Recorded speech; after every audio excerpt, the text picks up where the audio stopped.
بسم الله الرحمن الرحيم. اللهم صل وسلم وبارك على سيدنا محمد وعلى اله وصحبه وسلم. ازيكم يا حبايبنا في كل مكان، عاملين ايه يا رب؟ تكونوا دايما بألف خير. الفيديو بتاعنا النهارده جميل جدا وفيه برضو معلومه مهمه جدا جدا، وسؤال جالي في الكومنتات.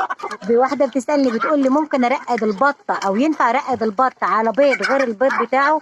ينفع تماما انك ترقدي البط على اي بيض تاني غير البيض بتاعه، مفيش فيه اي مشكله.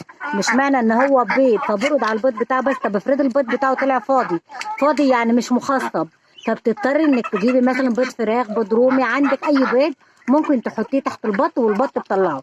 عندنا كل انواع الطيور الا طبعا الوزد ما بيرقدش الا على البيض بتاعه، مش اكتر من كده، ما بتحطلوش اي بيض تاني. لكن عندك البط وعندك الرومي وعندك الفراخ البلدي دي، لو بتبيض وجت تكركر، يعني ترقد عندك وجت ترقد وما لقتلهاش بيض، ممكن تحط لها بيض بط، ممكن تحط لها بيض رومي، ممكن تحط لها اي بيض عندك. تمام. نفس الموضوع برضو في الرومي. انت عندك الرومي برضو، احنا بنسمي الرومي دي معمل. يعني ايه معمل؟ يعني الروميه دي ممكن ترقد مره واثنين وثلاثه ورا بعض وما تقومش، يعني ممكن ترقد لها بالثلاث اربع شهور، تلم لها بيض بط، تلم لها بيض فراخ، تحط لها بيض رومي، تحط لها بيض وز، اي بيض ممكن تطلعه الروميه.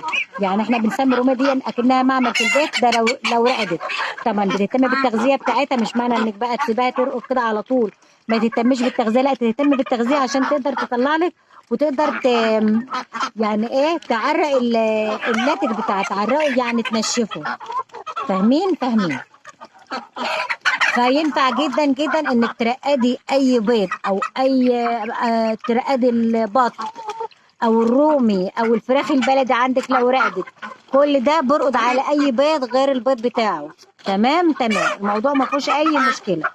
انا كنت باجي بس على السؤال ده، ان شاء الله باذن الله اشوفكم على الف خير، فيديوهات جديده ووصفات جديده مع ام احمد، ومع الف سلامه.